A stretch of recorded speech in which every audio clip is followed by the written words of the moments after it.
légende raconte que lorsque Chaplin arrive dans les studios Mack Sennett où il va commencer à faire des films, nous sommes en janvier 1914, il n'a pas encore très bien l'idée de la manière dont il va s'habiller. Il serait rentré dans la galerie de costumes des Keystone Studios et il aurait pris un pantalon trop grand, une veste trop étroite pour être dans le contraste, des chaussures trop longues, un petit chapeau et puis une canne. Il serait sorti et il aurait commencé à faire tourner sa canne.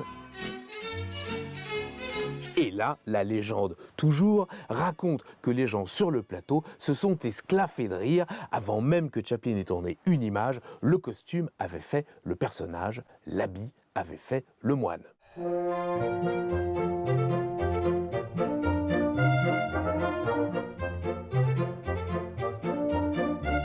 En réalité, c'était évidemment un petit peu plus compliqué.